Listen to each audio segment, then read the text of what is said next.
আচ্ছা আঁখি, তোর বিয়ে হলে তোর বর আমাকে শাশুড়ি মা হিসেবে মানবে? আমিও জামাই ষষ্ঠী করতে পারবো? আমার খুব শখ জানিস। আমিও জামাই ষষ্ঠীতে রেঁধে বেড়ে তোর বরকে খাওয়াবো। লোকে বলে মা ষষ্ঠী আমার কোলে সন্তান দেয়নি, কিন্তু তাও দেখ, আমি তোর মুখে মা ডাক শুনি। প্রতি ষষ্ঠী পুজোতে আমি উপোস করে তোর মঙ্গলের জন্য পুজো দিই। আঁখি ওর মিষ্টি মায়ের গলা জড়িয়ে ধরে বলে, জন্ম থেকে মায়ের অভাব বুঝতে দাওনি। তুমি এই পৃথিবীর সব খুশি আর আনন্দ ডিজার্ভ করো মিষ্টি মা। আমি স্বাবলম্বী হয়ে তোমার সব শখ পূরণ করব। দেখো, আমি জানি এই বাড়িতে তোমার ভালো লাগা মন্দ লাগার খোঁজ কেউ রাখে না। রাতে যতক্ষণ আঁখি পড়ে জেগে বসে থাকে আঁখির মিষ্টি মা পার্বতী। আঁখি বলে, ঘুমিয়ে পড়ো তুমি, কেন জেগে থাকো? পার্বতী বলে, যদি তোর কিছু দরকার পড়ে, পড়তে পড়তে উঠবি আবার। রোজ সকাল সকাল উঠে গরম গরম খাবার বানায় পার্বতী। আঁখি খেয়ে পড়তে যায়। আঁখি বলে, রোজ এত রাতে ঘুমাও আর সাত সকালে ওঠো, এরম করলে তো শরীর খারাপ হয়ে যাবে তোমার। রান্নার মাসি ঠিক খাবার দিয়ে দেবে আমাকে, তুমি বিশ্রাম নেবে। পার্বতী বলে, চোখের সামনে বসে খাইয়ে না পাঠালে আমার ঠিক শান্তি হয় না মা। ঠিক মতো খেলি নাকি এই ভেবে ভেবে সারাদিন আমার আর খেতে ইচ্ছে করে না। পার্বতী এবাড়ির ছোট বউ। বিয়ে হয়ে আসার মাঠ আটেক পর জন্ম হয় আঁখির। কিন্তু দুর্ভাগ্যবশত আঁখিকে জন্ম দিতে গিয়ে কিছু শারীরিক সমস্যায় মারা যায় আঁখির মা।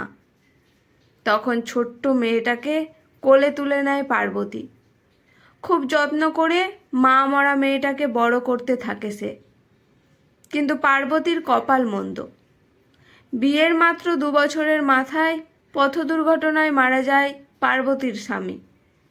এই ঘটনার পর অপয়া স্বামীকে খেয়েছে বলে এই বাড়ির মানুষগুলো নিজেদের দুঃখ প্রকাশ করে। এ বাড়ির কেউ চায়নি স্বামীর মৃত্যুর পর পার্বতী আর এ বাড়িতে থাকুক। পার্বতীর বাবাও বলেছিল, ফিরে আয় মা নিজের বাড়িতে, এখনও তোর গোটা জীবন পড়ে আছে, নতুন করে শুরু করা যায় মা।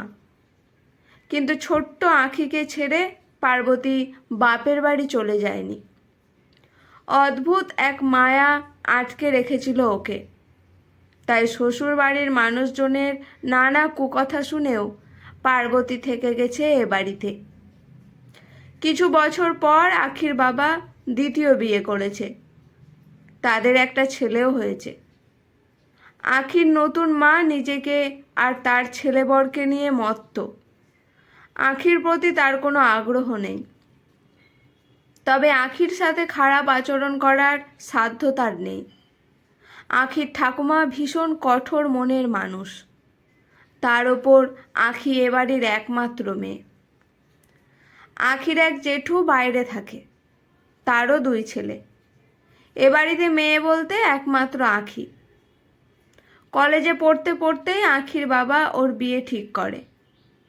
আঁখি বাবার মুখের ওপর কথা বলতে না পেরে পার্বতীকে বলে, আমি বিয়ে করতে চাই না মিষ্টিমা, তুমি ওদের বোঝাও। পার্বতী আঁখির বাবার সাথে কথা বলে বিয়ে বন্ধ করলেও আঁখির ঠাকুমা প্রচণ্ড ক্ষুণ্ণ হয় ছোট বউয়ের প্রতি। আঁখি পার্বতীকে জড়িয়ে ধরে বলে, তুমি না থাকলে আমার সব স্বপ্ন শেষ হয়ে যেত। এরপর গ্র্যাজুয়েশন কমপ্লিট করে আরও পড়তে চাইলে আঁখির ঠাকুমা সাফ জানিয়ে দেয়, এবার আঁখিকে বিয়ে করতেই হবে। এবার আর কোনো কথা গ্রাহ্য করা হবে না। আঁখি ঠাকুমার চোখে চোখ রেখে বলে, আমি একটি ছেলেকে পছন্দ করি, তাকেই বিয়ে করতে চাই। আঁখির ঠাকুমা বলে, আমার মুখের ওপর কথা বলার সাহস তোর হয় কি করে? তোর বাবার দেখা ছেলের সাথেই বিয়ে হবে তোর। এরপর আখিকে ঘরে রীতিমতো আটকে রাখা হয়। শুরু হলো বিয়ের প্রস্তুতি। সেই সময় পার্বতীর কথায় কেউ কর্ণপাতও করেনি। দিনের পর দিন না খেয়ে অসুস্থ হয়ে পড়তে লাগলো আখি। পার্বতীর চোখে জল এলো। শেষে থাকতে না পেরে পার্বতী আখির পালিয়ে যাওয়ার ব্যবস্থা করে দিল। সাথে দিল নিজের গয়না আর কিছু টাকা। পরদিন সকালে হুলুস থুলুস কাণ্ড বেঁধে গেল। আখির এই সিদ্ধান্তের জন্য সবাই পার্বতীকে দায়ী করল। আখির ঠাকুমা বলল, মুখ পুরি, দূর হও এ বাড়ি থেকে। নিজে মা হতে পারিসনি বলে মেয়েটার জীবনটা নষ্ট করে দিলি। নিজের বাচ্চা তো নয়, মর্ম বুঝবি কি করে? পার্বতী নিজের ব্যাগ নিয়ে বেরিয়ে পড়ল অজানার উদ্দেশ্যে। তারপর আখির কথা মনে করে ফোন করল সে। আখির বর সোহম এসে নিয়ে গেল পার্বতীকে নিজের ছোট্ট ভাড়ার বাড়িতে। আখি বলল, এসো মিষ্টিমা, আমার জন্য অনেক কষ্ট সহ্য করতে হয়েছে তোমার। কাঁদতে কাঁদতে পার্বতী বলল, ওই ছেলেকে বিয়ে করলে তুই সুখী হতিস না মা। ও ছেলে নেশা করে, শুধুমাত্র তোর বাবাকে বিজনেস পার্টনার পাওয়ার লোভে তোকে বিয়ে করতে চাইছিল। আমি সব খোঁজ নিয়েই তোকে যেতে দিয়েছি। ও বাড়ির লোক বলেছিল সোহম অনাথ আশ্রমের বাচ্চা, ওর জাত ধর্মের ঠিক নেই। আমি বিশ্বাস করি জন্মের চেয়ে কর্ম ভালো হওয়া উচিত। চোখ মুছে পার্বতী বলল, কিন্তু এই অস্বাস্থ্যকর পরিবেশে থাকবি কি করে? আর পড়াশোনার মতো পরিবেশ এটা নয়। ভালো একটা ভাড়ে ভাড়া খোঁজো সোহম। আখি বলে, অনেক টাকা লাগবে মিষ্টিমা। পার্বতী বলে, আমার গয়নাগুলো আছে না, কিন্তু ওগুলো তো তোমার একমাত্র সম্বল। পার্বতী বলে, ভুল বললি, তোরা দুজনেই আমার একমাত্র সম্বল। এরপর নতুন ভাড়া বাড়িতে শুরু হয় ওদের সংসার। পার্বতী বলে, তোরা শুধু মন দিয়ে লেখাপড়া কর, বাকিটা আমি দেখে নেব। বছর তিনেক পুরোদমে চাকরির প্রস্তুতি নিয়েছে আখি আর সোহম। তাদের ভালো মন্দ সব কিছু দেখাশোনা করেছে পার্বতী। সোহম বলে, জন্মের পর মাকে পাইনি, তুমি না থাকলে জানতেই পারতাম না মাতৃস্নেহ কী। পার্বতী বলে, আমিও তোদের থেকে যে সন্তান সুখ পাই সেটাকে কিছু কম? একটার পর একটা চাকরির পরীক্ষা দিয়ে চলে ওরা দুজনে। পরীক্ষার হলের সামনে খাবারের বক্স হাতে অপেক্ষা করে পার্বতী। কেউ যখন বলে, আপনার বাচ্চা পরীক্ষা দিচ্ছে বুঝি? পার্বতী সগর্বে বলে, হ্যাঁ। 5টা বছর কেটে গেছে। এখন সোহম আখি দুজনেই স্বাবলম্বী। আখি বলে, এবার তোমার শখ পূরণের পালা মিষ্টিমা। এবার তুমি জামাই ষষ্ঠীতে মন ভরে ইচ্ছে মতো রান্না করে খাওয়াবে সোহমকে।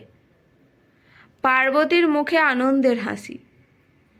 আখি আর সোহম একটার পর একটা সোনার গয়না দিয়ে সাজিয়ে দিল পার্বতীকে। বলল, এসব তোমার মা, তোমার সন্তানরা উপার্জন করে তোমার জন্য কিনে এনেছে। পার্বতী বলে, তোরাই আমার অলংকার।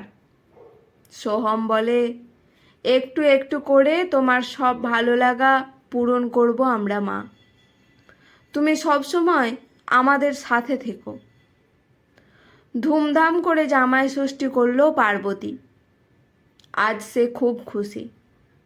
আখি বলল, বলেছিলে আমার বর তোমাকে শাশুড়ি হিসেবে মানবে কি না? দেখো মিষ্টিমা, সে তোমাকে মায়ের আসনে বসিয়ে রেখেছে।